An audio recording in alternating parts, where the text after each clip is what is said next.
Okay, yeah, so it's recording. I'm just going to minimize that. Okay, we're good? Yes. Yep. And I've been able to make this one bigger, so that's good. Okay, yay! Only 40 minutes. All right, we'll hang up now. I'll hang up the phone now. Yeah, okay. Okay, let's start cooking with gas. Okay, all right, so as I was before, trying to go through this. So I'll be able to replay this back, will I? Yeah, that's why I'm recording. Okay. Yeah. So I put it on YouTube for you so that you can record, like look at it back, and I'll also give you some instructions. Okay. Yeah, so you can have a play.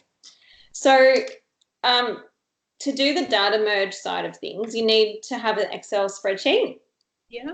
So this is one that I send my clients, which they just fill in. So they've got and it's a column for each component. So names to appear on the envelope, street address, suburb, state, postcode, country. So they fill all of that out. And if they don't have, if they're hand delivering, they would just have the name, and they wouldn't have anything in these boxes here. That would just be blank. Yeah, okay. So I'm going to make a few blank just to show you the difference. I'll just do it on that one. So what you do is, because my particular Excel spreadsheet has all this other stuff going on, yeah, we don't need any of that. So I just copy all of that. So I copy that, and I open up a new Excel spreadsheet, and I go down a row, and I paste it in here. And see, I've got extra boxes here because these are hidden, but you don't have to have that. So you would just essentially have this. Yeah, okay. Yeah. Yeah. So this is because they're all kind of stuck together again. Yeah. Yeah.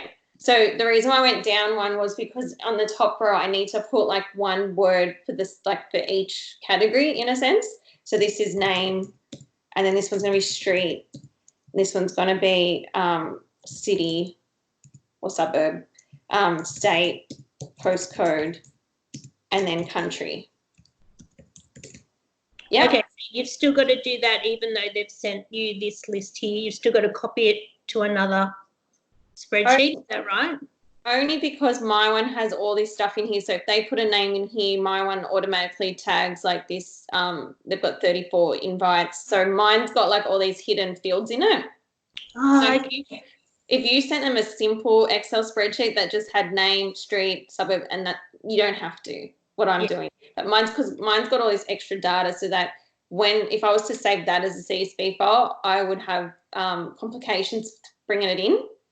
Okay. So that's why I copy it out. So you don't have to. If you were to send them something as simple as that and just tell them this is where you put this information, then that's easy enough. Yeah, okay. Maybe that might be best for now. Yeah. Why I'm learning, so. Yeah. And then later on you can pretty it up, I guess, So yeah, this is pretty straightforward. So from here, we're going to save this as a CSV file. So what that is, it's a file that InDesign recognizes and will allow you to link it inside InDesign. Okay. So here I've already saved mine. So it's envelope CSV, but there's a few different CSVs. It's not this one. We need the one that says comma separated values, this CSV here. Yeah. Yep. So you would go click on that one. You'd call it, I'm just going to call it envelopes 2, just so you can see, and then save that. But you have to close the document because then InDesign won't let it come in because it's open. Right, okay. Yep, so close that. Now if we go to InDesign, because I restarted. Let me open that up.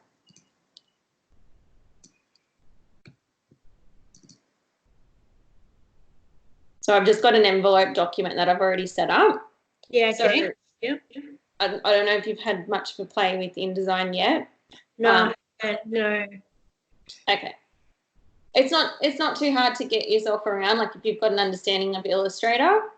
So I wouldn't freak out too much, but it's a better layout program if you ask me. So Yeah, okay. Something I would look into, I guess, a bit more further. So this is an envelope that I've set up, and it's a normal envelope size, 190 by 130. These are all on a master page to see how they're locked. Yes. Yeah. So it's because they're on a master. So if you in InDesign, you go up to masters here, and this stuff is locked. And the reason why they're on a master is because, like, say I've set up all these envelopes, and then they go, oh, actually, you need to change my address to this address. I don't want to have to sit there and go through every page to update this address. So if it's on a master, then I update it, and then it's done once. Oh, okay. Yeah. Right. You don't get that with Illustrator. You can't do master pages. Right. Okay. So this is where this kind of stuff really comes in handy. So every time I set up a new envelope, I set it up first so everything's all live, and I set up where I want everything to be, and then I would drag that up here into the master panel and then create a master of it. So because I've already done that, it's already sitting here. You can see it. Yeah. And then when I go to the actual page, it's taken from the master, which is the reason why these are locked. Yeah. Okay. Yeah. Yep. So that's basically just like in Illustrator, just setting up a new artboard kind of thing. Is that right?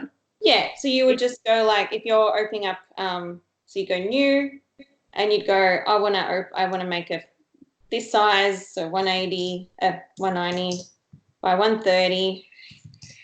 You can set your margins here. Okay, I want it like 10 mil from the sides. With this instance, we wouldn't have bleed because it's an overprinting envelope, but you could put your bleed in there. So it was very similar to setting up Illustrator. Yeah. So here I've unlocked this from the master. So that's why I can access it. So if I go there's a panel here called Data Merge, or you can find it up here, Window, Utilities, Data Merge. Yeah. So you can find it that way. And it opens up this screen here. So then I go click here and go select data source. And then I go find my CSV file wherever I saved it. So let's say this one here. And I go, okay, as you can see now, it's brought all those fields in. Yeah. Oh, yeah. From the first row of the Excel. So here I want it. So this is where you can like set up, I want this in a different font. And like if I had country down here and I wanted to make that smaller, so it would keep the size and the fonts for each field. Oh, okay. Yeah, I understand. Yep. Yeah, so here we're going to highlight that, and we're going to call that name because that's where we want the names to go. This one here, we're going to go street, because that's where we want the streets to go. And then here, if I didn't have this, like if I just deleted that and then went, okay, I want city, and then I'd put a space because we'd have a space between the city and the state, and we'd have another space between that and postcode, and I can make my box bigger just for this purpose. And then country, I would have country here. Oh, wow. So it looks pretty geeky at this stage, but you can also go preview and it will show you the first one from that file. So see, it's put the names up here. It's put that. Yeah, it's so simple from this point on.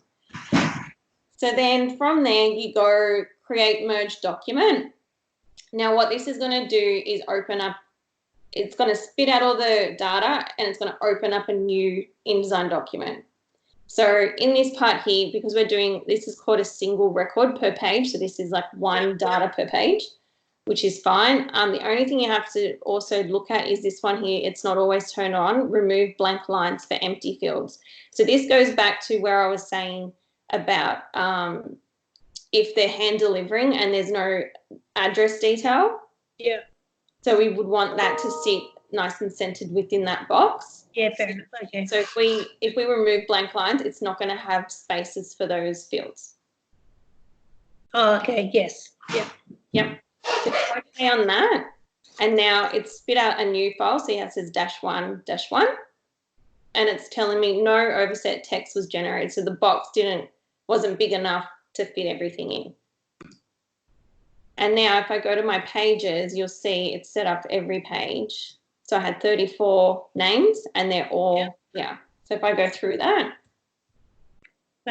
How easy does that make it? I know, right? I know. Once you know, you're like, oh my God. I know. And it doesn't mean that you may not have to go through and fix a few things. Like I just saw one of them had like, some of them have a full stop at the end. If you don't want that, you can still go, this is all live. Yeah, okay. So you can still go through and remove those. But you're not like entering every single. No. And it's on them, isn't it? If it's incorrect, it's on them too. Yeah, that's what my notes say at the top. It says whatever you put in here is what I'm going to print. So make sure it's right. Yeah. So sometimes people forget to put the postcode, and I'll just put it in and I'll say, hey, on page 9, I had to put the postcode in. So can you please check it? Yeah, okay. So sometimes I'm nice like that. So yeah, it's as simple as that. And so if they come back at this stage and go, oh, so-and-so's changed their address, can you update that one? What I would do is go, like, if they give me a name, like, let's just go Peter. I saw Peter. So if I go back to the top and I go find, do like a find and change, but I don't actually change anything. I just go Peter and go find next. It will find that page for me. So I can always go, oh, it's the Peter Rana one. Yep, got to update this address. So that's how easy a data merge is. I think because I Googled it, but I think I overthought about it, and I wasn't doing it in InDesign either. So, but yeah. This is a lifesaver. Oh, I know. And then say if so you go back to your CSV file, right, and say you wanted to make an update to it. Let's say this one actually is Trace. And this is different. I should Seaside Drive. Yeah. And I save this and close it. And then I go back to my original InDesign. See, I've got 2 up here. So I go back to my original InDesign. And then I go to that data merge and I go update data source because I've made an update to the data and go update. And then go create merge document. Go OK. It'll spit out a new one. And you see it's updated the name on this here. Okay, so see how you've got 3 files open there? Yeah. So the first one, is that you can use that one, or that's just the blank? So the first one is what you set it all up in, and that's the one that's got your fields here and tells you what file, the data file you're using. When it generates the merge document, it just creates a new document. Okay, and that's the one that we will send off to print. Correct. Yeah. Okay. So you will have 2 files. You'll have your template in a sense, and then you'll have your data merge one. Right. Okay. Do you use data merge for anything else, or it's a bit hard to? Yeah, definitely. So anything that's personalized, I use it. So if I showed you now a menu, it's the same deal. So I've got a menu here. I've already got the field in there, but let's just say it's Jenny. I already got this in there, but I'll remove that. Okay, so I've got like a spreadsheet. So like here, they've also given me a full list of names. Yeah. So they'll give you, it always comes back to them. They've got to give you the list. So if they give you a list and it's got all the first names, then I've already created a CSV file. But if I go into menus, I've got like name and surname, and these are all my names. Yep. So if I close that and then I go, actually, that's my file. I want to select data source and put menus in. So now it's come up with name and surname. So I'm not going to use surname because I don't need it in this instance because we're just doing first names. So I'll just put name as the field.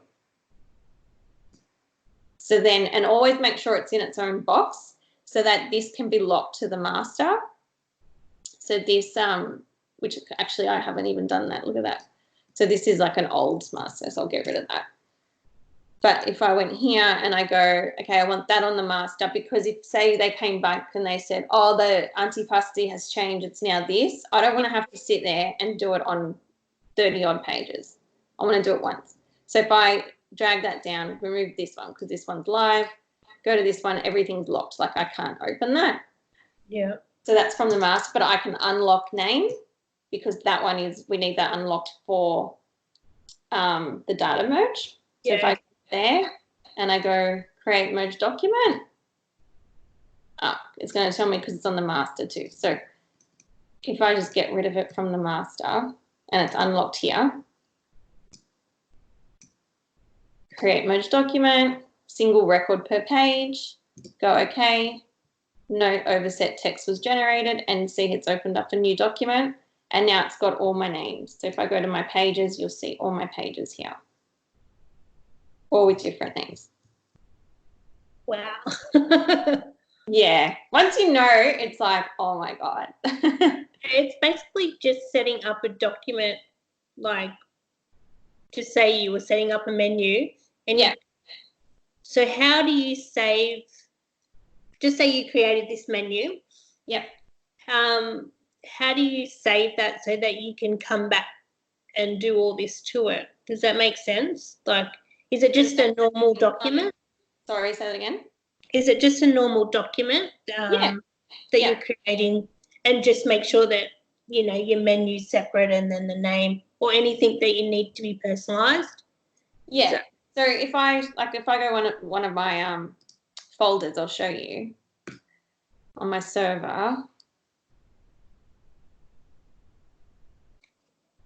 Because I restarted everything. Come on. So that can be like for place cards too. Place cards, like anything that's personalized. And you could even, like one of my menus, she wanted the name and a personalized message. So I said, as long as you put the name in one column and the personalized message in the other column, easy done. Wow. So I'll even show you that one now. Time saver, isn't it? It's just. Oh yeah. Cool. Yeah, for sure. And so InDesign is the only program that allows you to do this. Yeah. I'll have to learn it because this is just crazy. Yeah. It's. Oh my God, where is it? Well, you know when you want to find something and you can't find it. Is it down the bottom? Just the time, like to write up everything. Yeah, and then you got to make sure it's right. You might accidentally press a button. And I like second guess myself, like, you know it's right, but then you think, oh, yeah, you know. Oh, yeah, and if they've written it, it's on, like you said, it's on them. Yeah, exactly. So here you can see I've got two files. I've got my menu and I've got my menu-FA because at the end when I send it to print, I call it FA. So if I was to open up this one, this is my template. Don't update links. So this is what I send to them. I go, right, this is how it's going to look. Your names are going to go here and then your message is going to go here. Right, okay. Yep. So the names for this, because I was doing a vellum tag with an eyelet, this is a little bit different because I set this up as a multiple record on a page. So what that means is because they're so small, I've just planned them up on a page and I printed like an A4 sheet. I probably had to print like 5 A4 sheets for names. Does that make sense? No. So with the names, they're actually planned up. I'll show you. Yeah, planned. Oh, that's my template. But yeah. Let me open up. Is this for print or for them? Yeah. So this is for me. When I had to go to print, because they were so tiny, I just put them on an A4 sheet. Oh, yes. Okay. So this is what we would call a multiple record because you're going, it's not just one on a page, it's like multiple on one page. Yeah, okay. Right. Just for this instance. But if you look at like my my actual menu, because they're all personalized messages, if you go to the actual CSV file, so Natasha menus, if I go here, she's given me name and she's given me what the message was. So they're two different columns. Yep. So when I drop that in, exactly how we've done it, but the message is like another column, and then I go into my FA, it would have spitted out this file. And like this is already set up for print. But this one has all, because I've turned this off because that was another layer on top. So they're all their own, if I go here, they've all got their own messages. And then this was a bitch because I had to sit there and manually marry them up with their name. Oh, no way.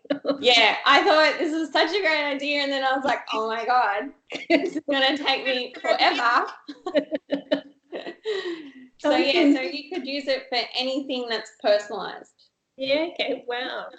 And so as I was saying, like this is all locked because it's all on the master. So if I had to make changes, it's like I don't have to do it on, how many was this one? This one was 152 pages. Wow. So yeah. It's just go into that master.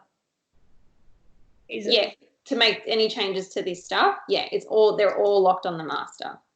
Yeah, okay. That way that if I have to make the change, I don't have to do it to 150 pages. I just do it to the master and it will make all that change. So does that automatically save it, or you've still got to go in and, you know, no, you have to save it. Yeah. Yeah. So you'll notice on these, see there's like a little asterisk in front of the file name. That means it's not saved. Oh, okay. Yeah. And I'm pretty sure Illustrator does that too. So it just means you have to save it. Yeah. And even if you were to close this, if I was to close this document, it comes saying up. I haven't saved it anywhere. Do you want to close it before you don't save it? Yeah. So it'll always come up with do you want to save this first before you close it? Yeah. So yeah. How does that sit with you? Yeah, I just can't believe how much easier it makes it. Yeah. Crazy. Yeah. Just saves so much time. Yeah, I know. And to be able to do it on anything that's personalized, that's just. Yeah. And like even I do chatter boxes for people and like say, like I'll see if I can find one. I did it for these guys. So chatter boxes. So this is all set up, you know, and the field here is on an angle. As long as I put that field in, like type in that text and put that field in, it's going to spit out all the versions I need. Yeah. So it's really just about having your field wherever you want it to appear, that is unlocked, and the rest of it's locked because you don't have to make changes to everything. Yeah, okay. And then you would just save this and export that as a PDF and then send that off to print. So do you need to put crop marks? Because I know on some of them you need crop marks. How does this work with? I always put crop marks on my PDFs when they're going to print, all of them. So if you go, so I've got a folder structure here. So anything that's gone to print sits in this folder. And if I went through that, they've all got crop marks. So that's got crop marks. Yeah. That was a shame. That was acrylic and I still put crop marks on it. This didn't because it was a different envelope, so that didn't. But yeah, everything else has crop marks on it. Yeah, okay. Yeah, it just helps them. So even this one, I've got crop marks and fold marks here. It helps them with like aligning stuff. They know that that's the spot. Yeah, you definitely need to include crop marks. Yeah, so because so just say you've got all those menus for saving for print. Is it just that file? Like, you know how on an Illustrator you can see them all on the. I know that's how I've been saving it. Is it different? Because all it's pretty much the same. So if I went, let me find that file. So even this file, you're seeing them all across each other, but it's essentially the same thing. If I keep zooming out, they're all there. They're all there. Okay. Yeah, they're all there. You're just not seeing it the same view, I guess. So then what I would do is go export as you would in Illustrator. And I'm just going to do this on my desktop. And then I go make sure it's a PDF and go save. And then I've got different presets. So this one, I would be using my one called High Res PDF. And then if I went through it, marks and bleeds, got crop marks, page information, use document bleeds, which this instance we don't have any because it's an overprint. and include slug area, and then I just go export, and then that spits out my PDF. So as long as I've got on general all my pages, or else I can specify which pages, like say I sent something to print and then I got it back and realized, oh shit, on page 5 something's dropped off. So then I would just go, I want to just export page 5 again. But in this instance, because we're exporting all of it, we want to export every page. And so we go export, and then it would have already done it by now.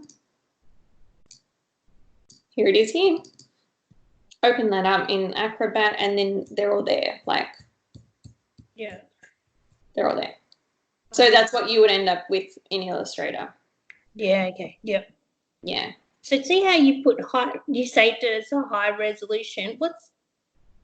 Is there a difference? Like what does it, or is that just your setting? Well, it depends on how you're saving them on your end, but you just want to make sure that black is black and it doesn't convert anything to RGB. So Yeah. I know with like Illustrator, let's open that up for argument's sake.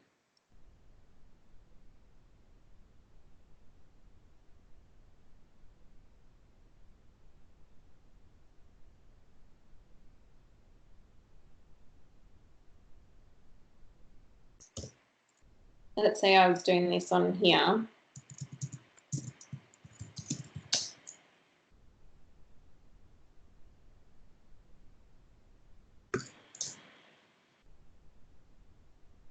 All right, so that's my document. Let's just grab a page from this for shits and giggles.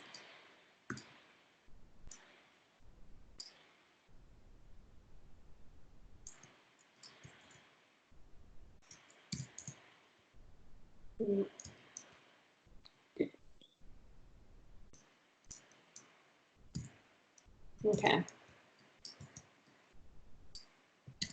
So what I would want to make sure, oh, okay, I'm going to move your face out of the way.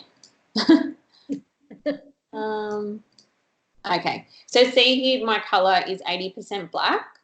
Yeah. So all of this would be 80% black. Why aren't you being 80% black? Oh, because I've got, yeah, okay. So they're all 80% black. So if I was to go smallest file size, if I use the smallest file size setting, so you would normally go here and you'd go PDF. Yeah. And then you go save. And then do you go Illustrator default, or what do you select? Yeah, Illustrator default. Let me just check the settings on that. Do not downsample, that's good. Output. Okay, so when you go output, it's got no conversion. So it's not going to make it, in this instance, it's okay, I guess, because you don't have any RGB images.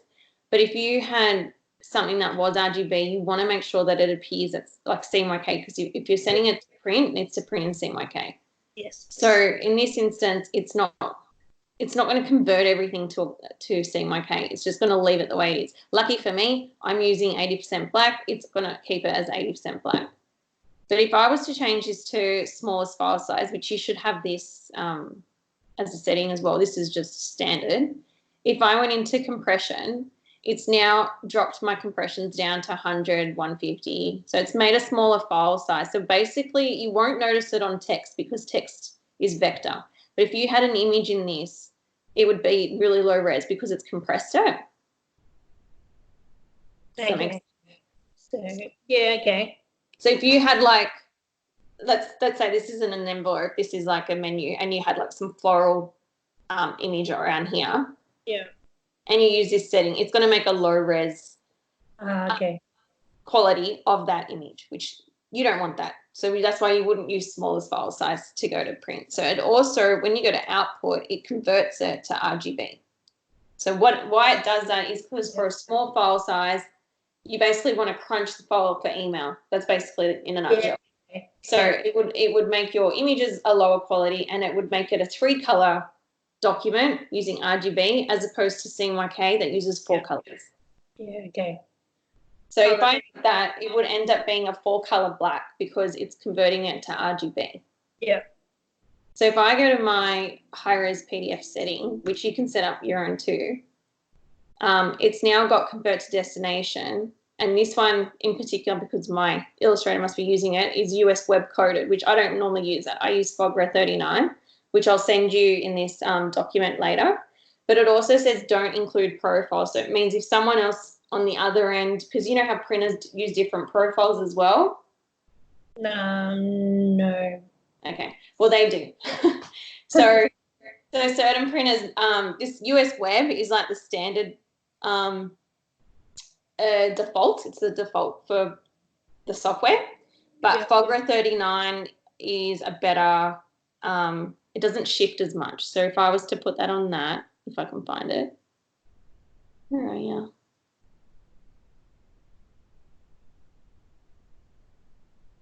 Oh, right here. So because I'm converting it to destination, it's telling me that my colors are going to change because I'm converting it. But if I didn't and just left it the way it was as working, it would be fine, and it would keep it at 80% black. So the last thing you want is when you're sending it to print that your black ends up full color, because what will happen is you'll have like a little shift of like a line of color around, especially around text because it's so thin. So you don't want that. You want it to always be 100% black. Yeah. Coming out of black. So even though this is 80% black, you still want it to just be black, not a full color black. So just say you want to print a custom color, so the whole document was some color. Yeah. Is it you still want to send it as a high res? Does that? Yeah. When you anything that you send to print, you want to send as a high res. If it's just for screen use, then you would just use you'd convert it to a JPEG or something, and you'd make it RGB. But anything that goes to print needs to be created as high res PDF with crops and bleed and stuff. Yeah. So the high res part, is there like a formula or a setting, or you've created a setting for that? Pretty much, yeah. So my one's saying convert to working CMYK, but you could change that. So this is where it gets really technical and I might lose you. So let me know if I do. But if you go into InDesign and you go edit color settings, this is where you would get, don't worry about that because I was doing something, but normally you'd get this, general purpose, Europe general purpose. And that just tells you your working space is RGB and FOGRA 27. And so this is just saying preserve those embedded profiles when I open up another file. And this will also, I can change this to go ask me when opening if it's different. So no one uses 27 anymore. We use 39 now because it's a better formula as opposed to 27. It just means that the programs haven't been updated. So I've got my own one here called SheetFed, but essentially you could make your own here, and you just, like I use Adobe RGB for my RGB, and I use FOGRA 39 for my CMYK. That's what I normally do. Okay. So you could just do that, and then you just go save, and you say like you could call it FOGRA 39 setting or something. Yeah. So it could be that would be like for any document new document that you create. Is that right? Yeah. So if I was to save that, I'm just going to go okay on this, but you could save that. And then if I was to make a new document, that document would automatically have those settings on it. But because these documents are already open, and I've just changed it, so I would go here and go assign profiles. And, well, it's already on it because I must have set them up like that in the first place. But there might be something here that I haven't. Let me have a look. No, they've all got it. But if it didn't, like say this said sRGB and this said 27, I'd go assign, or I'd go assign profile, and I would put what I'm working in. But it like, yeah.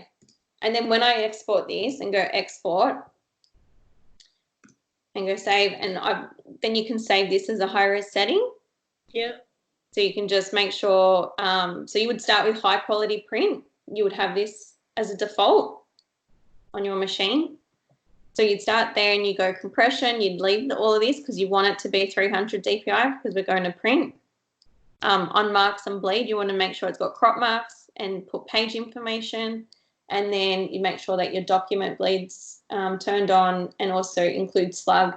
Slug is when, say, like you got fold marks because they're not actually in the bleed, they're in the slug, and I can show you that next if you like. Yeah. So that's what it sounds bad, but it's the slug. And then you go output, and this one here I go convert to destination, coded Fogger 39 because that's my color settings, and then I go don't include profiles just in case someone isn't using that profile, and go okay. And I could save this. So go save preset, and I could save that as my high quality, my HR PDF, which is what this is. Yeah. Yep.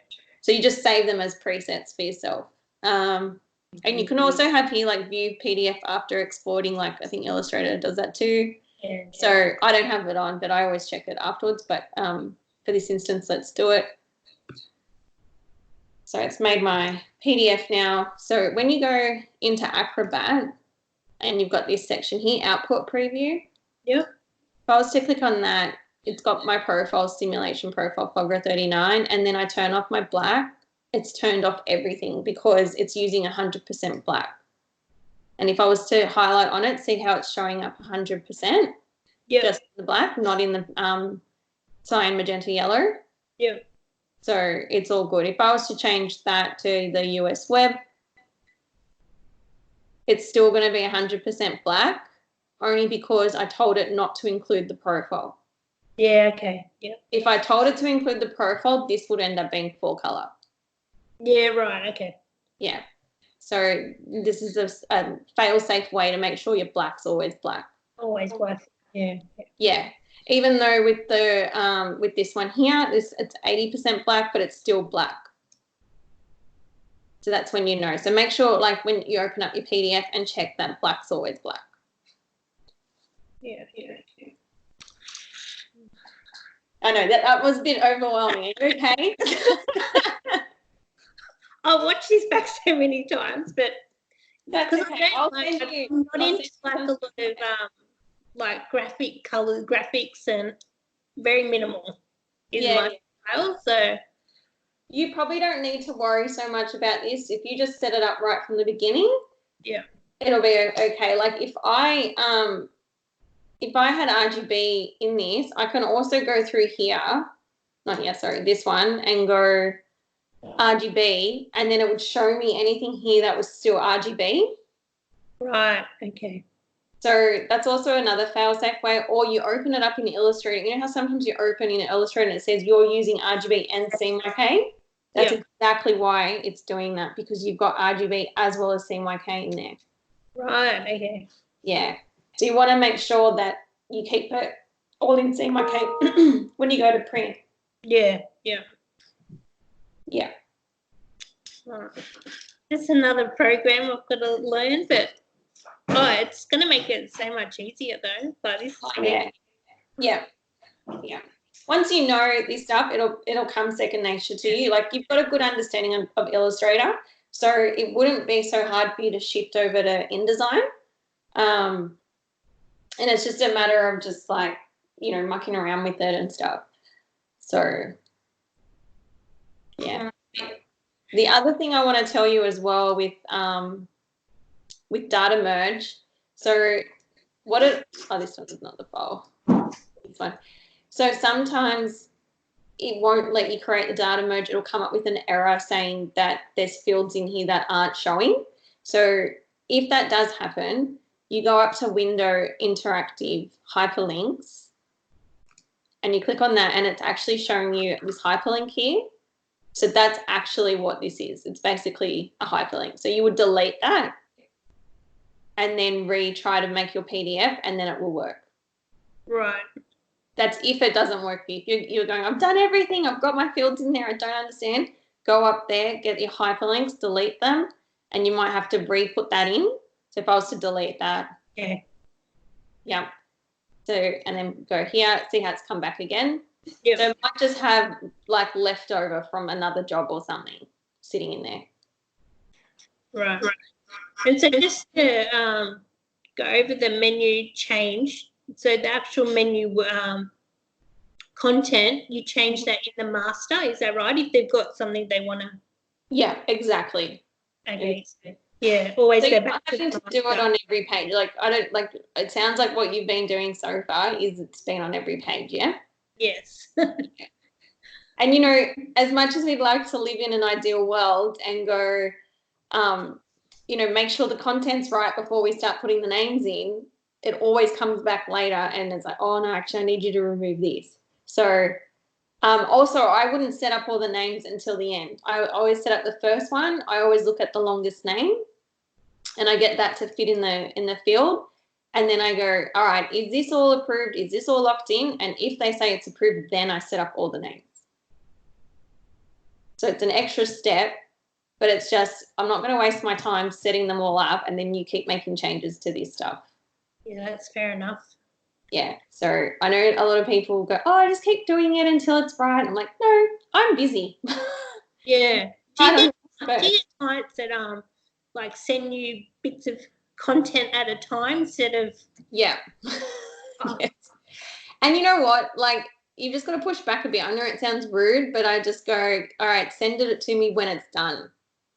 And I'll do it at like all at once. Because like you saw how quick it is to do a data merge. Like I've got one client, she sent me her data and she's like, oh, I'm just missing 2 addresses. But I thought you could get started. Like for 2 addresses, look, I probably will do it. But if you've still got 30 missing, I'm not going to touch it until you've done it, until it's complete. Yeah, okay. Yeah, because I find that's what clients do. Or you won't hear from them for like a week and they'll say, like, how much time to say they've paid their deposit and, you know, you want to make a start on the design, but they've still got all their content they want to send through to you. Yeah. Do you have a time limit or you just... Not really. I guess you could. I would just like, I'm not going to start it until you give me all the content. Or if they say I don't have the time yet for the wedding, I'll put like an XX in there or something like that. Yeah, so, okay. Like I can still set it up, but I can't finish it until I get the rest of the content. Like, so in that instance, I probably would still do it. But if they're giving me half the content, there's no point me laying it out unless I see the rest of it because I don't know how much content there is. Yeah, that's true. I'm working with a client at the moment. She's just sent like one little section and I'm like, no. Like, No. And you know what? That's where you just push back and you go, okay, cool, that's good. I'll keep this on file for when you send me the rest of the content. Yeah, okay. Yeah. That's what I do. I just say, I'll keep this in and that's where I've got my little folder. So I would put it in my folder and just go, you know, I've kept it in my supplied folder and then like this one's empty, but there'll be another one. I go like, I've kept it in here and I'll wait to hear back from you. Yeah. And that's it, and leave it at that. But yeah, I'm not going to sit there and do bits and pieces at all. It just gets, yeah, it's a nightmare. I don't think some people realise, like, yeah, you know, just do this bit for now and then I'll send you some more. And no. No. And look, you know, it's their first rodeo, so like you can't expect them to know everything, but it's just a matter of pushing them in the right direction and just yeah, they probably don't know how it works. Yeah. Also, yeah. Cool. So do you design everything in design? Is that right? Sorry, say that again. Do you work like just in design when you're... Yeah, so predominantly I would work in InDesign, like all my text and everything is always laid out in InDesign, and then only certain things would I have to do in Illustrator. This is so easy though, isn't it? Like, I can't believe how easy it is to data merge.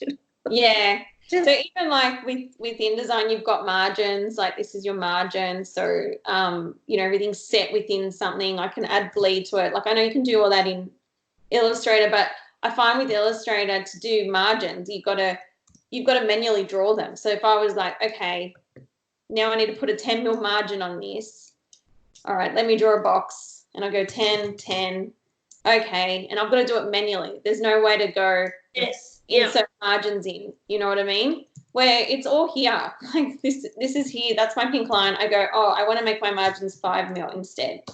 And it adjusts it on all sides. Yeah. And then also the other thing I like about it is because I press W it's basically just this here, just flicking between these two. So it's hiding the artboard. So I can see it like this. So if I had like stuff off on the artboard, if I go like this and I go, oh, that's old text or something, I can press this and you can't see that stuff anymore. Even though it's still there, Yeah. it's the view. So I'm actually seeing it. If I had like an image coming off this edge or something and I didn't want to see the whole thing, I just want to see how it's going to print, like the trim, then, you know, I can mask it without having to go into Illustrator and then go and create a mask this big around it. You know what I mean? So it's just more work in Illustrator. Yeah, Illustrator's not a layout program. I'll argue that till I die. I used another program for laser cutting. So when I went to Illustrator, it was very different. Oh, is that Corel Draw or? Yeah. Yeah, I wouldn't. You can teach me about Corel Draw. I wouldn't even have a clue. I know of it. When we have the machines serviced, like they come in, they do all this thing. I'm like, I don't even need to know all that. Like it's just going out of my head. Like don't get fancy. Just teach me what I need. But it's a very straightforward program for what I need. Yeah, definitely. I'm surprised that laser cutters don't use Illustrator. I know some do, but most of them use Corel Draw. So because I used to do some laser cutting for other businesses, but it would from Illustrator to Corel would change the line thicknesses and the color for what. So it was just it's a nightmare. So yeah, I came across that too, and it was making. So if I sent something, I would outline. I'd add a stroke to it, and I would send it to them, and then what it was doing was making a double stroke, but as a fill. So then what I had to do in the end was just keep it as a fill color, and then when they got it on their end, they would flick it to a stroke. Yeah, it's very hard to convert it from AI to Corel, but but you know, there's workarounds to it, I guess. But yeah, that's one thing I noticed from going from Illustrator to Corel. But so if I'm laying something out, like I know the other day I was doing a neon sign. Here. So he was, and I did it in InDesign. So this is all live text, but say I have to send this to print, I would have to outline it. And I would either do that in InDesign or I could do it in Illustrator. So it's really up to you. But then if I did this in InDesign, it doesn't create this as one part. Maybe with this font it would, but I'm not sure. So if I was to turn off, so this is, So I like to use layers, and this one I didn't because it was like a last minute job. But if I turn that off and I make this black for the sake of it, and then outlined this, see how they're not joined?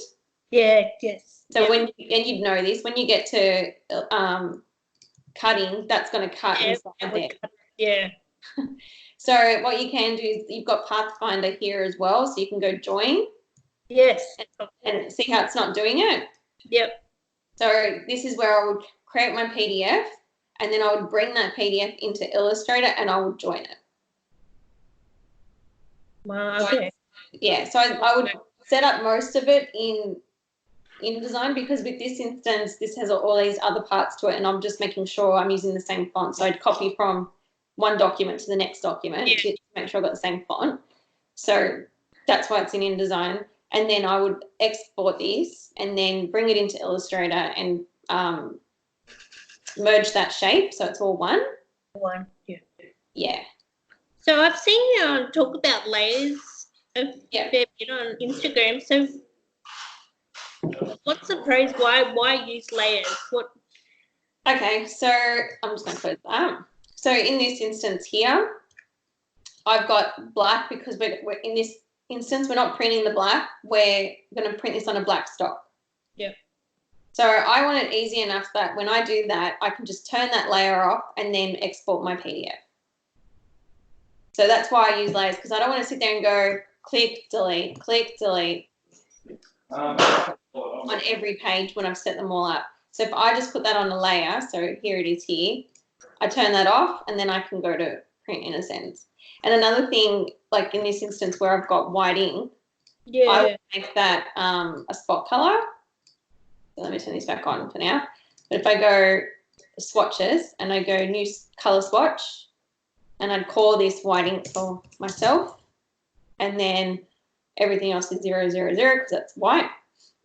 Go okay. So it's now made me a swatch down here called white ink, and I make that there as well.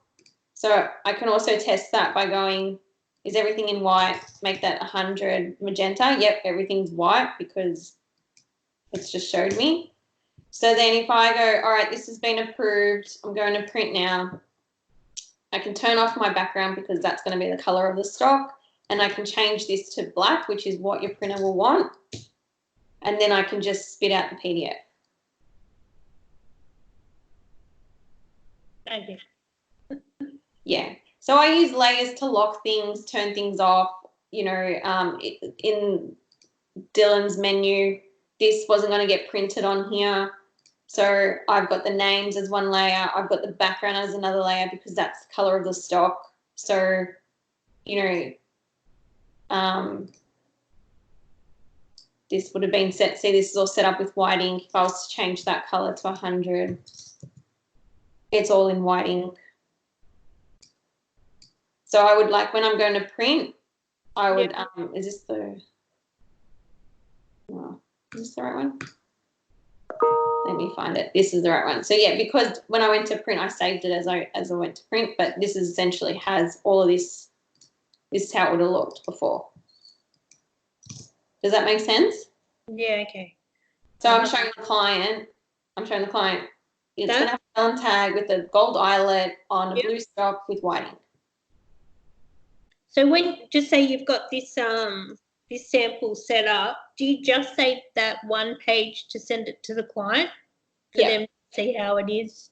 Yeah. Yeah. Always the first one first, get it locked in. Yeah, I'm all good. You can set up all the name fields and stuff, and then I would set up that one. So have you set up the names on this particular? Yeah, so this one's different because they were little tags, so they went through this way. Yeah. So I can show you this way now if you like. So my tags, I know I've made them 25 by 70. And in this instance, I've already done this file before. So I've got I've manually set these crop marks up. See here? Right, okay. But I did that because I just printed these here. So when I print them, I've got a crop mark from top to bottom. So I could just slice myself. Yeah. So it's like 4 or 5 pages. So again, that's on a layer. So trim marks is on a layer. And names is another layer. So if I highlight that and I go to my data merge, so I've got names there as a field. Yep. And then this gets a little bit testy. So just you'll have to play with this one. So then you go create merge document again, but in this instance, we're doing a multiple record. We're not just doing a single record. So we've got a multiple record here, and I'm telling it I want it this far from the top and this far from the side. And what I can do is go preview. So it's going to show me if it's in the right spot. So see how the next one's starting here? Yeah. So it's hitting that crop mark. So then I know, yep, I'm in the right spot. So all I've done is made it, there's an 8 mil margin, 8.5 from the top, 8 from the bottom, 17 from the left, and then 15 from the right because I started from the left margin. So in doing that, I've told it, I want you to contain this within those margins. Margins. Yeah. And you can go row first or you can go column first. And you can put a space between them if you want to do double cuts. Some people like to do double cuts. Yeah. You could do that as well. But yeah, you just preview it until you get it right. Like if I was to change, I'll change this to 6 just for argument's sake. See how it's shifted everything up? Oh, yes. Yeah. So it's just a matter of testing it and getting it right. So now that I've shifted it up, it's not aligning down the bottom here. Yeah, I can see. Yeah. And so sorry, go. And this is much easier to do in InDesign than what it is. You couldn't do this in Illustrator, no. Yeah. So this one, to be fair to you, this one still gets me every time. I have to make sure I set it up right from the beginning. So in doing that, what I would do is this is my tag. I know this is the size of my tag, and then I copy and paste that, copy and paste that. Yeah. Copy and paste that. And then I would set my trim marks up. And then at least then I know, okay, so I'm actually going to have 1, 2, 3, 4, 5, 6, 7. So it's 7 across, and then I'd work out how many down I'm going to go, and then set my crop marks up, and then delete all these and just keep the 1.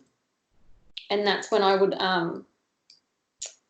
then go into my data merge and marry it up to my crop marks that I added already. Does that make sense? I think so. I'm a bit lost on this one. Yeah, this one's a little bit hard. So what I would do, like, let's do it from scratch, right? So if I go to new document, I'm going to make it A4 because these are getting planned up on one page. And I go, so this is what I know it's going to be that size. So I can go copy, paste, copy, paste. I can also go step and repeat, which is this shortcut. Okay. It's previewing it. I actually don't need that many. I need only, what, 1, 2, 3, 4. Let's go 4. We need 4. So it's made an extra 4 for me. So this is nothing you can do in InDesign. Oh, I forgot to include the little dot. Let's try that again. 4. Okay. And then I could do that downwards as well. I can go step and repeat and go, I don't want it to go horizontally.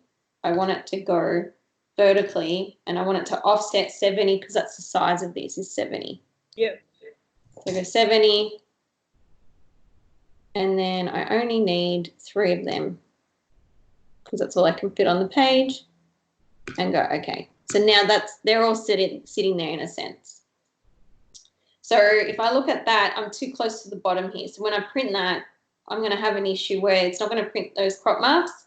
And then when I go to cut this, I'm not going to see them. It's too close to the edge.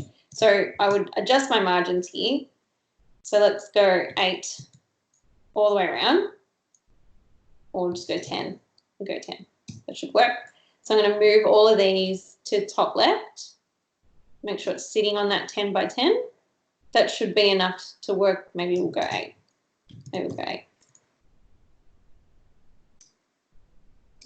Okay, so I've got enough to go around in a sense. So then I would now set up these little crop marks, and they don't have to touch. You just want them to be there. So I know I just chucked that there, but I know, see up here, my X and Y's. Yeah. To make it exact, I go 8. So now it's exactly on the 8 mark. So then here, I can also go to the X and go 8 plus 25 because I know that the width of this is 25, and it does it exact. Oh, wow. Yeah, I like to use my formulas in a sense, I guess you want to call them. Oops, we don't need that anymore. We'll close that. So with your template there, where you've got name, yeah. So if you want to change the font style. Yeah. On that, is that? Yeah, these are all live. These are all. Yeah. Okay. Yeah. So we're going to get rid of these. We just got to set up these trims first. If I go step and repeat, it's probably going to be quicker. Let's just do the 1. Step and repeat. And I need it to go, but I need it to go 25. See, it's gone 24.647. Yeah. Go 25. And then it's exactly on top. Okay. Yeah. I've got that one. And then make sure you do that down the bottom. So I group that. So many shortcuts, isn't it, just to make things easier? Yeah. And then ungroup that. And then I'm going to put 1. So you're manually adding trim marks to this for the planned up ones only. So I'm going to make that on 8 because I know that that's what that corner is.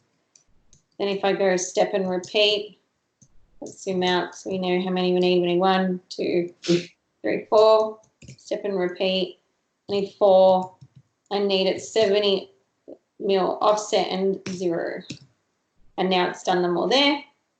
You see they're right on the trim. Yep. Oh. And then group that. And then put it on this side. So what you're going to do now is put them on a layer, just so you can lock it.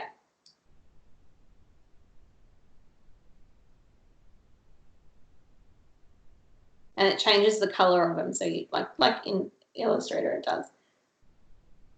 And you can lock it. So you lock that now. Been talking too much this week, I think. So I'm going to delete all these because I don't actually need them. On that, is that just on that particular layer? Is that right? Just for making this merge document, I only need one. Okay. So basically, what I'm telling it to do is I want you to put this data this far across and this many down. So I only need the one in this instance. So if I grab all that like that, and here you would change your font or whatever, or I would have done it already in my menu artwork. I would have showed them, and then I would copy this across. Yeah. So this is where we go data merge, because that field's, oh, this doesn't even have it, because, yeah. So we would have to add in the field. So let's go select. I'll go menus. We'll just use this one. And I go name. So it's using this name field. Highlight all of that because I want the dot to come across, and this is my trim for my actual tag. I want that to come across too, so then I know that I'm setting it up right. So go create merge document. And here we're going multiple record. Multiple record. Yeah. And then we're going to preview this to make sure it's right. So we already know that that margin and that margin is 8. So hopefully this works because, yeah, no, it didn't. It's shifting everything. I'm pretty sure. I put it on a master page for it to work. Let me just double check.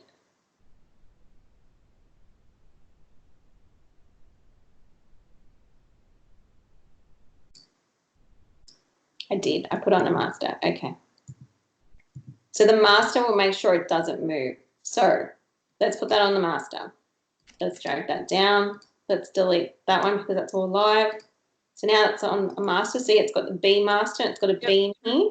So, yeah. So I'm going to unlock that from the master because that's what we want to move. Go back here, go data merge, create merge document. Go back to the master and just remove that field. Just remove that because it can't see both. It can only see one. Create merge document. Multiple record. This should just work.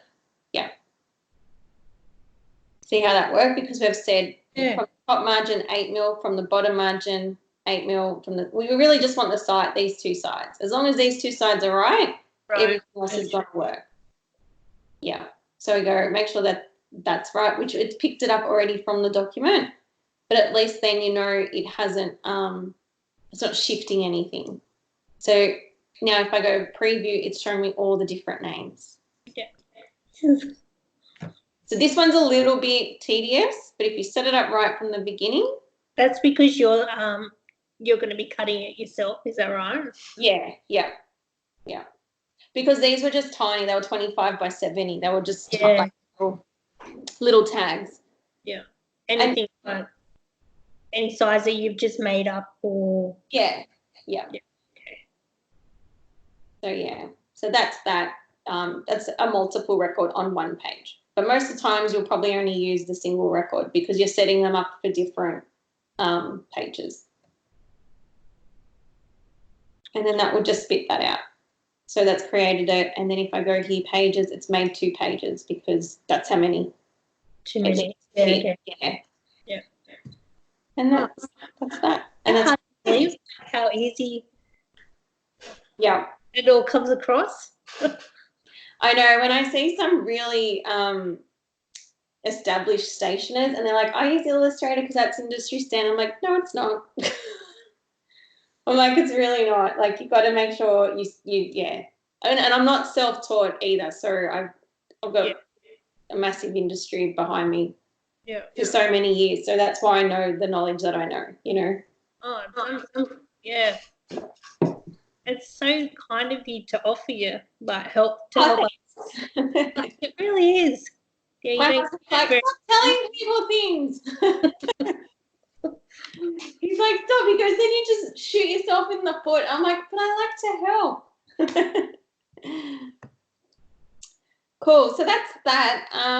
I don't know. Do you want to talk about what was that slug thing that Oh yeah, okay.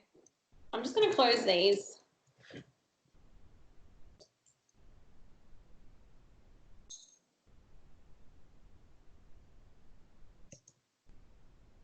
God, that was a lot. Okay, let me go to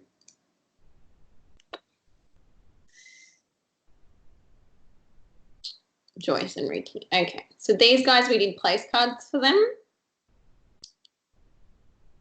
Okay, so again, I set them all up. Not this one. Escort card.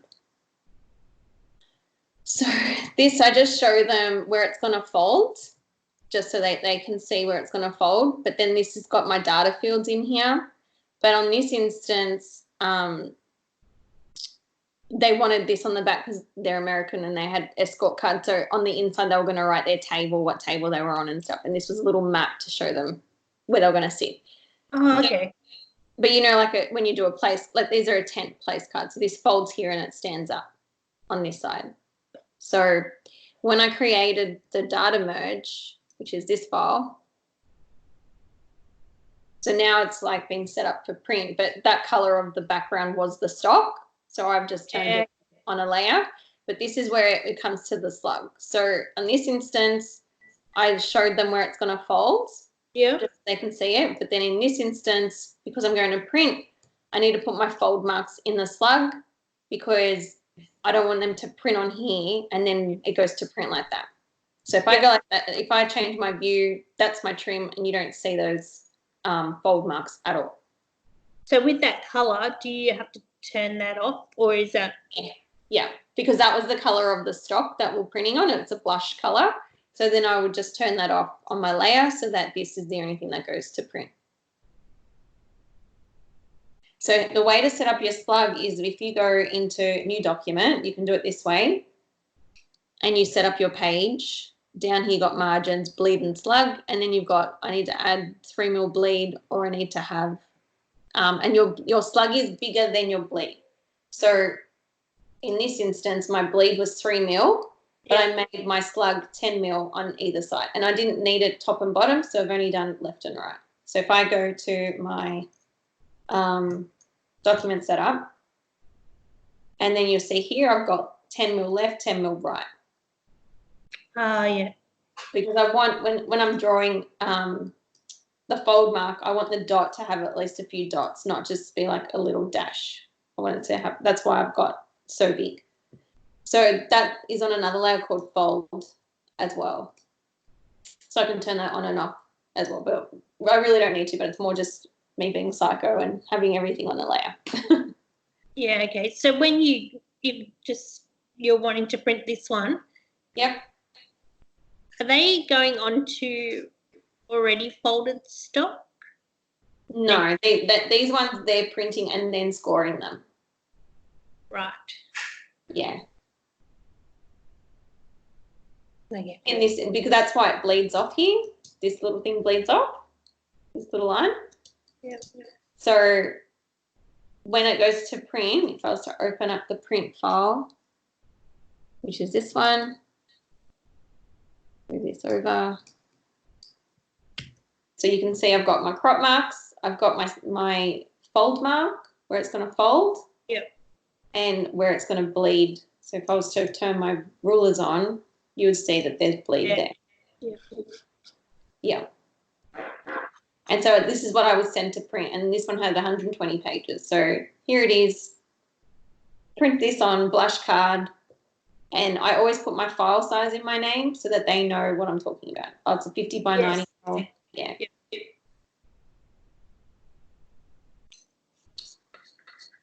Yeah. So if you're just say you've got a number of items that you're sending off to a client for proof, like you've got place cards, a welcome sign. Yeah. But you've already got these place cards set up. Do you copy it onto another file, or so what I personally do is I send them a concept first. So in my creative, I've got on the day concept. So I show them this is how one of them's going to look. So see how I've showed them this is how this is going to look. This side's going to look like that. This is how your menu is going to look, and then it's going to sit like that. So this is what, let me just close this. This is what I send them as a concept. So we get all of this locked in first. So all the text gets locked in first before I do any part of personalization anywhere. And then when it's personalized, then I send them that long document. I send them this document with the color on, so they can see it's still being printed on this color, but they see it as it's going to print in a sense. But I wouldn't put my bleed or trims or anything like that. It just prints as the trim. It just PDFs as the trim. Sorry. But initially, this is what they get first. So is that all set up to sizing as well, or So what I do is these are all InDesign links. See here? They're all missing at the moment because I've adjusted them. But say I would set this up as an InDesign document. If I go into here, that one is -1. Yeah. So if I move them into a drafts folder when I've done them. So that's this one here, Chatterbox. So this is actually set up to spec. It's set up to spec. It's got everything. It's 210 by 210. This is the file. So when I drop it into here, so I make a box, I give it a bit of a shadow so it looks pretty, and I go insert or like place image. So you can go like this one, go file. Oh, I don't even know where it is because I used the shortcut. No. Jeez, what is it? How do you place in this? Honestly, I don't even use this. I just place. I just go Command D, if that's helpful. Command D, and it asks me what do I want to place, and I want to place that file. So I find my folder, which is here, Joyce and Ricky, and then because this one's sitting in the draft, I go this one. Now, if I turn show import options on, it's going to give me the option to add 2 pages in. So I click on the file that I want, go open. So it opens it up, and this one I want it to insert this page here, and it gives me a preview. So I can go, okay, to page bounding box, which is like the trim. I don't want it to add the bleed in. I just want it to add where it trims from, because this is what I'm showing the client. So go okay on that. And then in this side, I want them to see the other side of that. So if I go like this and I click to the next page, they'll see the inside part of it. And so that's an InDesign document inside an InDesign document. Right. Yeah. So these are all set up to spec, but not in this concept. The concept is just showing them what it's gonna. Yeah, and how it all kind of looks together. So if you send, just say this this setup here, you send that over to them. They go, oh, I want to change. Yeah. The font this is where you're doing it before.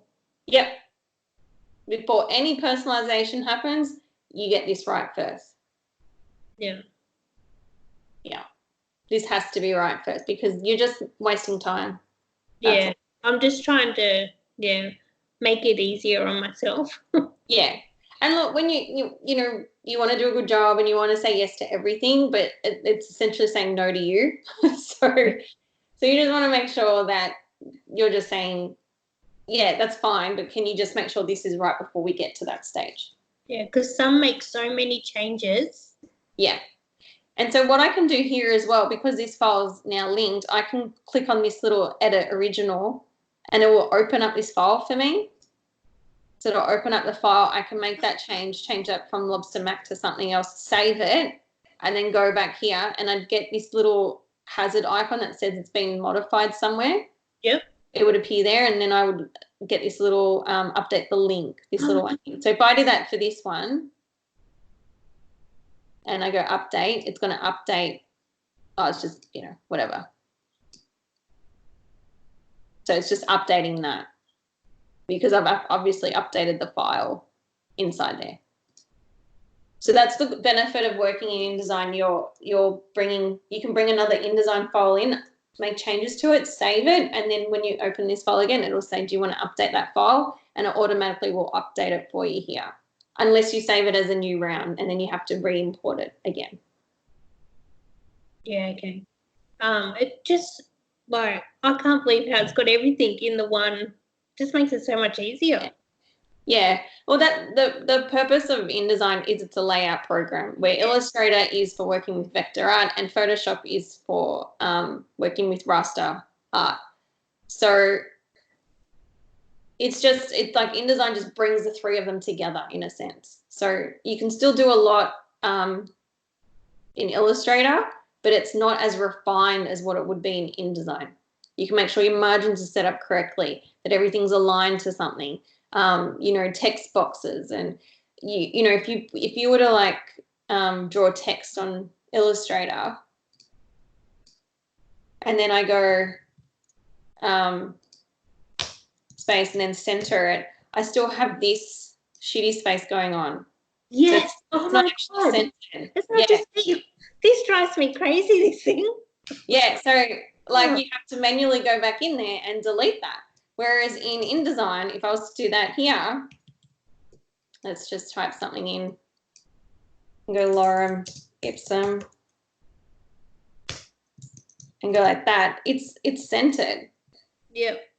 Like even though there's a space there, it's still centered. Like it's a layout program. So yeah. Just makes life so much easier, doesn't it? And so from here, you just send that as a PDF. Yep. So I would send this as a low-res PDF because I'm still working in low-res at this stage for the client approval. And it will make your colors look a bit better as well. So then I would send that as a low-res PDF to the client. And once she goes, yeah, I'm all happy with the back of this and the front of that, then that's when I would set up my file and then send them the individual PDF files. So if you look in my PDFs folder here,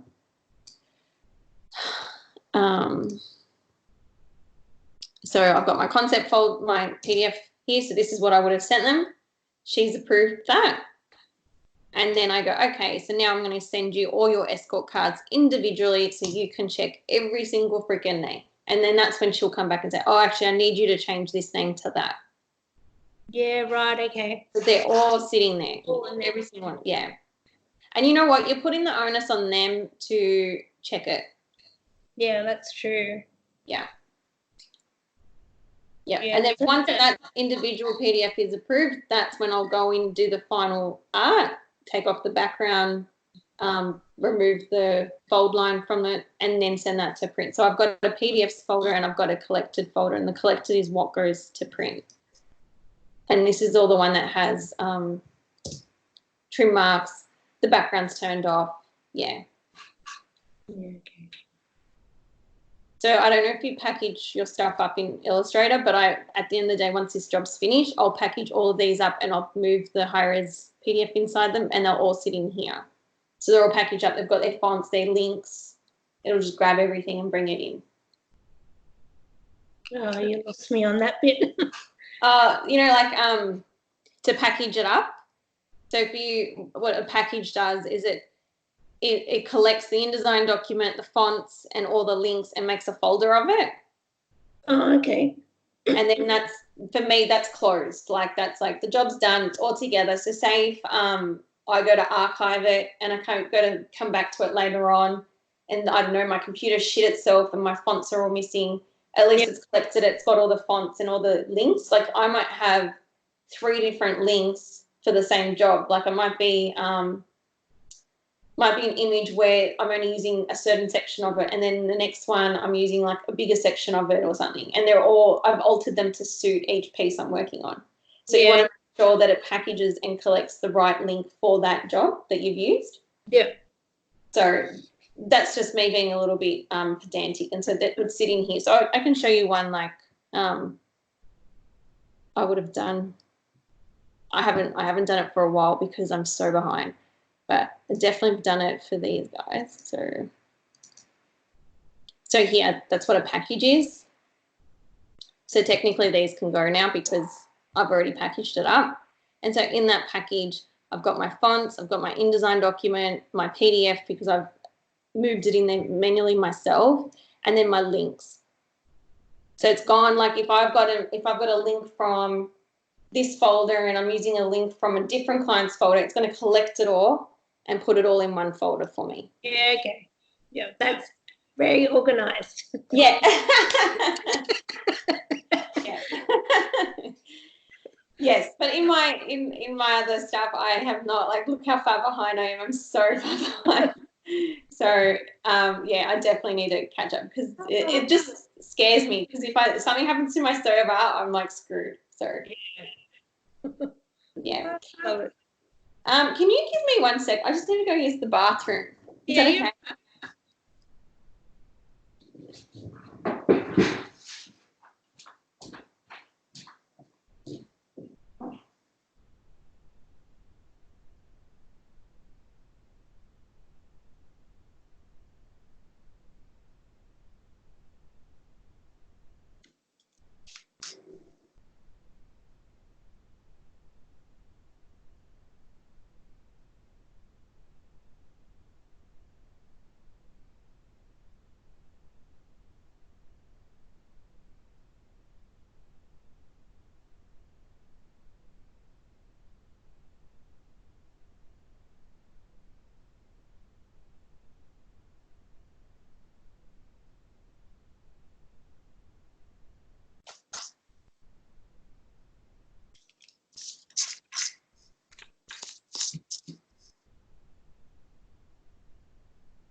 Did you fix it?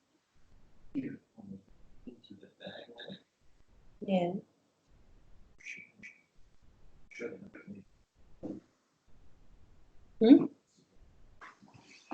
Sorry. No, you're right. Okay. Does that all kind of make sense? Yeah. I can see why you use this program now. Like, yeah.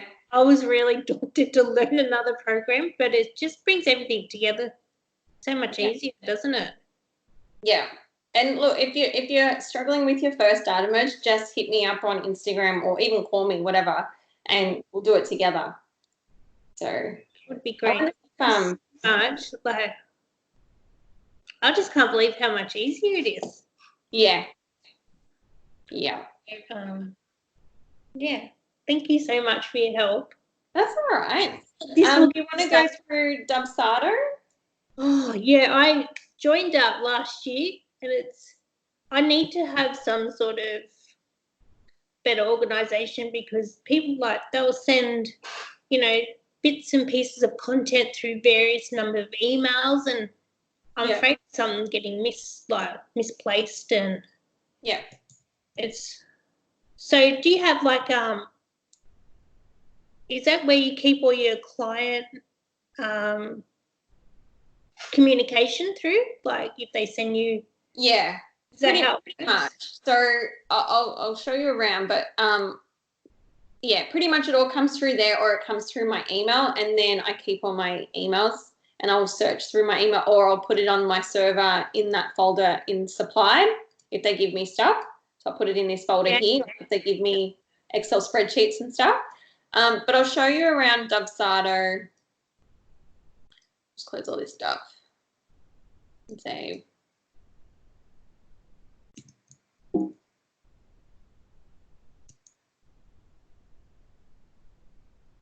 Okay, so let's just open this up.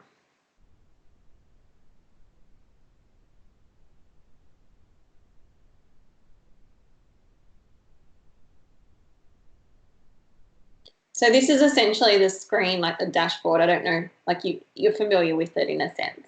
Yeah, I've had a look around. Yeah. So let's just say there's a shitload to it. Like, I'm not gonna lie, and I think I'm still learning, this far into. But let's just say, for yourself, let's say you were a client. Yeah. I've already saved you in here because you used my form. And that was another thing, like all my forms on my website are all embedded from Dubsado. So if I go to like my custom, this form here is actually a Dubsado form. Right, okay. This form here. So when they click all this, it already automatically makes them a project in Dubsado. On your blog, and I'm like, this is genius. Like, yeah. I was like, there's got to be a way to work smarter. There's got to be a way. And even like my contact form, even though it's more of a generic form, it's still embedded from Dubsado. Right, yeah. There's another form here, which is just a little bit more generic, if they want to talk about invites, branding, business, whatever. Yeah. But let's say you're one of my clients and you want to quote on something. So I would essentially go to so you would have come in as a new lead. So if I go to my inbox, I don't have any at the moment, but let's just go here. I'll just look up. It comes out new lead. It says new lead. So here, this is what would come into my inbox. Yep. And so it's given me, these are the things that I asked for. So the name, email address, phone number, where they're located for shipping. The start date, end date is the wedding date. Delivery date is when they need it by, approximate number of invites, how many guests, and then design that they're asking about, and then what they require. They require an invitation, RSVP, wishing well, and any on the day items. Yeah. So this is in a nutshell what my form is about, and it just spits it out for me here. So then I would go view lead here, and then it would take me to their folder on the website. Right. So I'm not having to I can search them still, which is what I did with you, but it would take me straight to them. So let's say I'm going to do a quote for you, and then I'm going to go add a quote, like you've asked for a particular design. Here I've got these things called packages, and these would be like your templates. So I've got them set up as different designs, but you may have it as like if you're doing the acrylic stuff, it might be like a 30 by 30 acrylic with white ink, or you would set different things up. So you could just put that one thing in. So these are going to spit out a few things because these are like a design in a sense. Like if I go this one, it's going to bring in the RSVP card and stuff like that. But you might not have it set up like that. But so this has brought it all in, and then like she only wanted 85, so I would go in here and I'd manually change that. And if I have to adjust the price, I can do that too. And then down the bottom here, I can create a payment schedule. So here I would say I want them to pay 25% up front and then the rest before we go to print. Yeah, see, I'm doing this in QuickBooks, and the way it is set up in QuickBooks, it's so confusing for the client. Okay. Yeah. So this is what I can adjust that and go, no, I want you to pay 100%. If it's something like $300, I would say just pay the whole amount. Like, by the time we go to print, you already need to pay me again. So, you can definitely set up different. I've got a 50% total amount, 25%. So this just tells them they need to pay 25% to commence design. So, Does it send like an automated email when their balance is due? It does, but it also it sends like this one is 1 day after contract is signed, and then this one's 14 days after contract is signed. But for me, it's not. For me, I say when we go to print, that's when you have to pay the rest. So I've had like 1 or 2 people go, oh, what's this? I've got a reminder. I'm like, don't worry about it now. Just pay it before we go to print. So it'll automatically do that. But I've only got it set to 14 days because some jobs may take 5 minutes to finish and other ones take 30 days, so for me it was a happy medium. Yeah, okay. You have to put a date in. So So when you send quotes and they want to accept it, is that when you can have the contract automatically emailed through? Yeah. So what I'm going to do now is go, this is my quote, and I'll go into, so in Dubsado, they don't actually let you do a quote as such. It's an invoice. It's an invoice inside a proposal. Yeah. So I've made my, and I'm using my quote marks, my quote, and then I go into forms and I go, I want to include my quote proposal form. So this is where this is what I would send them. It's not showing up because it hasn't updated, but I can still add the form, which will come up in a minute. And then I go refresh, and then it will see the invoice I made. It just wasn't seeing it. Okay, so then I can view that again, and see how they're all there? Yeah. So it's showing all this, and then I can go open, but I see it differently to how they see it, but at least this shows them proposal, this shows them what I'm saying it's going to cost, the quantity, whatever. And then they can check one of these. Yes, we want to do it. Need more changes. Like, no, thank you. Okay. Yeah. So if they were to click, well, I won't click it on this one because I'm going to send these to you, but then you can see the contract here as well. Yeah. So it automatically shows them the contract, and then they have to put their initials in here. This tells them what they're up for financially, a whole heap of other terms that you could put in yours as well. And then they have to sign it down here and tick one of these fields, and then it'll come up with a button that says submit. So in this instance, I won't do it because what I'm going to do is get you to do it. So I'll go send, and I go, hi Trace, I've completed this proposal for you, and it sends a little link. So I'm going to press send on that, and then you'll get an email on your end to say, hey, Joe's got this proposal for you. Basically what that email just said. Yep.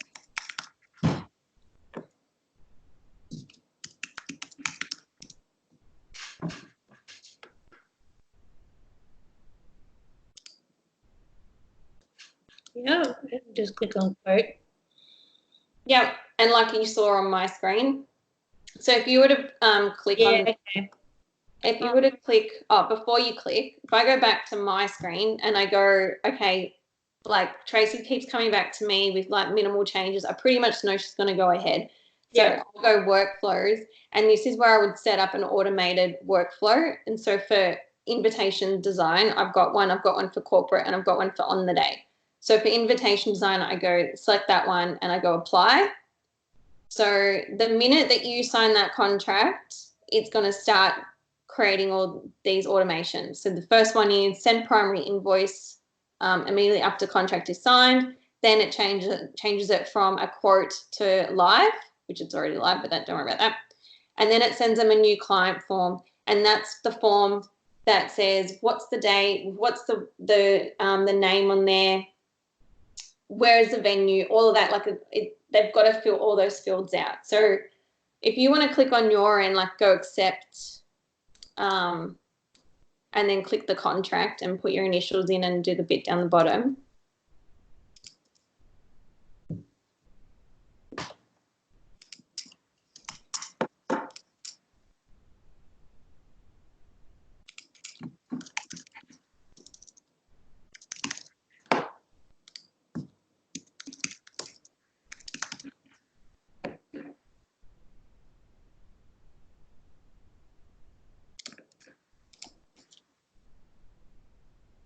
This is so much easier, isn't it? It's just...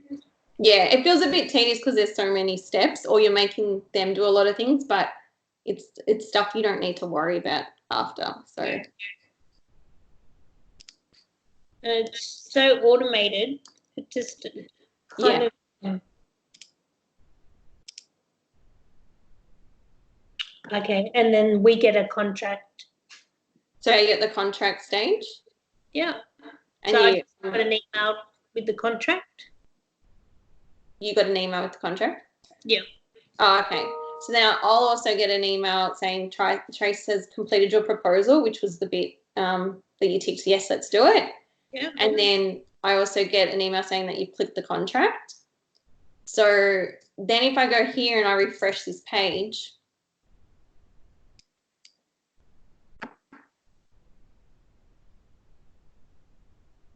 see how these are all ticked now? So as soon as you sign that contract, it sent you a primary invoice. It's going to change the status to live, and then it's going to send you a new client form. So it starts going through all these these are ones I've set up, so you might set yours up a little bit differently, but this is how I've set mine up. So the form that they get, and it adds it to their forms list in a sense. If I was to open that up, so this is what you would get, and then it says, what's your phone number? Yeah, okay. All of this stuff, and it's all in one spot. So that later on when I go, and then it's got the shipping details here too, shipping. So then later on when it's all done, you've made it all and everything, you go, oh, what's their shipping details? And then you go back to this form and you can see it here. Yeah. So that's what's the benefit about having these automated workflows. But it just saves so much back and forth, doesn't it? Yeah. And so if you have to contact them for anything, does it stay in, like, your conversations stay in this portal, or? Definitely. So I still work off my email because that's me just being a bit old school. But if I go to my emails here, I can see all the times that I've sent you an email. I can also see when you've opened it. So like this one, you haven't opened that yet. But this one here, the invoice, you still haven't opened that. But like the contract last viewed 2 minutes ago. Yeah. So these are all automated from that. But if you were to write back to this questionnaire and say, hey, Joe, something's wrong with this, whatever, it would show up here, and then I can respond here and send it back to you there. Yeah. So it definitely, keeps all your correspondence in one spot. Okay. And I think that's good when you've got people that just send so many emails. Yeah, and it would all be in here. And then also what I've got it set up to do and my workflow is to prompt me to start a to-do list. So it goes create to-do list, start concept. And so what that does is if I go into I'll open up another folder. If I go to my dashboard, I can see what my tasks are for that day. So if I go down here, but it hasn't come through yet because you haven't filled out the form. But let's just say I force this one now because I can also manually force it. Okay. And then I go like this.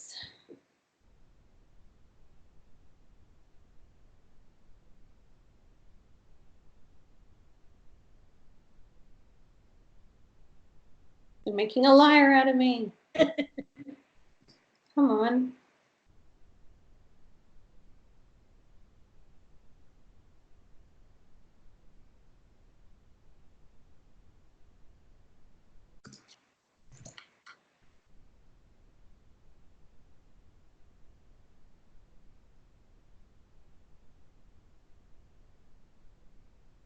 There you go. So it's made a task for you there. So it's like, okay, right, today I have to work on this task, and then I can tick it off that I've worked on it. So it's just how you set this workflow up and how you work. So this one will send the primary invoice 30 days after all actions are complete. That's when it goes, oh, I need the balance from you kind of thing. Yeah. And it saves those awkward emails too. Yeah, you go, oh, it's just from the system. Yeah. No, if you've got the time to help me set that up, I would love to. Yeah, well, they actually do offer, like your forms, they do offer to do that for you for free. So that might be something you might want to look into. So, and there's all, like this one I did from a sample. So when you get I've kept all the sample ones, but there's a sample, you get all these in there, and I kind of duped that and then set it up for what I needed.